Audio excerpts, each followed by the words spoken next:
Hey everybody, it's Artifacts and Big Racks here. I'm back here at this 1890s dump. I know it's 1890s because I find standard masons and other items of that period here.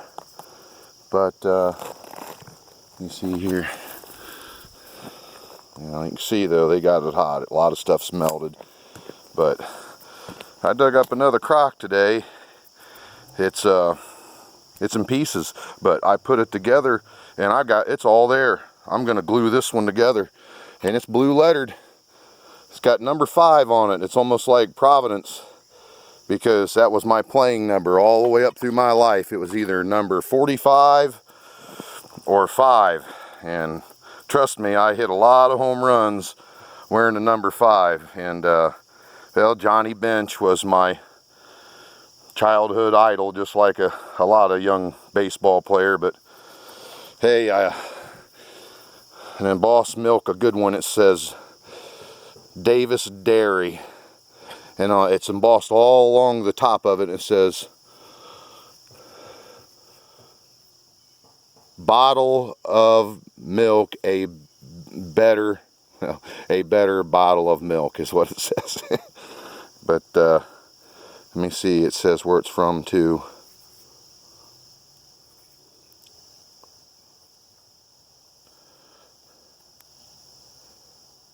Yurchersville, Ohio. I don't know if that's pronounced correctly, but that's a good one. I don't have this. And I also dug up these. This is an embalming fluid bottle. It's not like the other one that I have from this dump. It says Undertaker Supply Company from Chicago, Illinois. But it's shaped the same, and it's got the same kind of measurements embossed up the sides of it. So I'm assuming that's probably what that is. But here's a broken Coshocton milk, a local from the local dairy here. I've got another one of them back at the place. But if I was to mill around down here, and I will for a second, I know I'll be able to find one of those standard masons. Yesterday, or not yesterday, but a few days ago, I was in here kind of to scout around and see if this was even feasible, because I haven't been here since April and March. But I tooled around a little bit and wasn't here really no time, and dug up a half-gallon standard, and I've never even seen one of them. I've never seen one for sale. As you can see, there's just, it's probably buried. I probably buried that thing. But anyhow, I know I've many a blue standard mason that come out of here. Most of them melted. And they're a wax seal jar, so around the lip of them, they're very fragile. So I have one that's perfect, and that, the retail on that's $150. Look them up, because they're 1890s. And then the rest of them are dinged up, but I've got a few other ones that pretty much, 90% whole. But that's pretty cool. So I'm trying to find another one, but I thought, well, since I found that really nice little milk, that I'd stop and show, because I've already had a pretty decent day. And this here too, I forgot about this. This jar, it says Ramirez. I don't have that either. So there's some kind of little thing there. Probably food condiment. But I just thought I would put the brakes on and, show my stuff, because I've got enough to show now. And maybe one day in the future, when I get this thing put together, I'll show it. I hope it, hope it was worth my time to keep going after it, because it's not like it was there in that pile. I had to keep digging and digging and digging until I knew that I had gotten every piece out of that area that I could find. So I'm praying, I'm hoping that it's all there. I put it together loosely, and it seems to be there. But we'll find out. We'll really know when we start gluing it together. I see some white milk glass right here. broke. Look at this. Since I've been in here, the water, this is eroded. Over in here, I never dug this.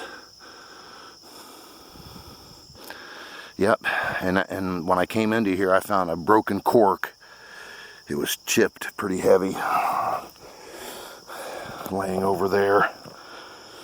Now I know why it was laying out. I've been so transfixed on this, I haven't paid attention much, nothing else.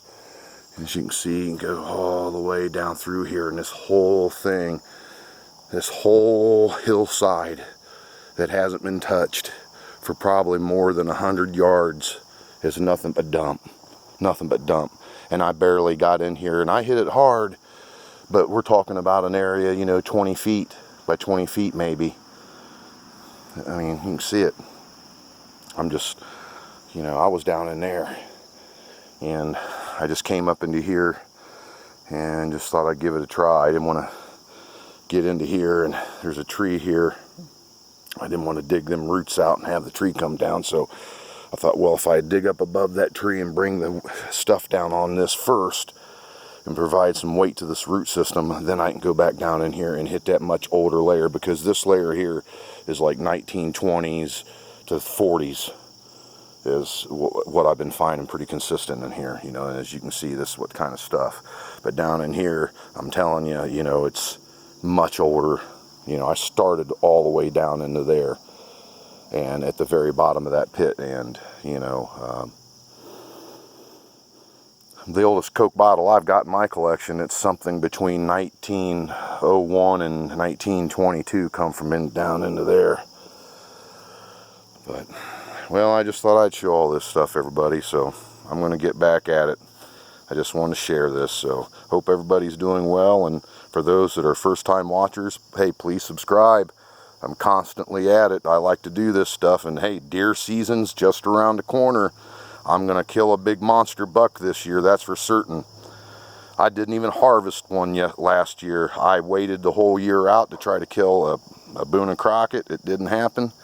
And this year, everybody will be along for the ride. So thanks for watching, everybody, and be safe out there. We'll be seeing you.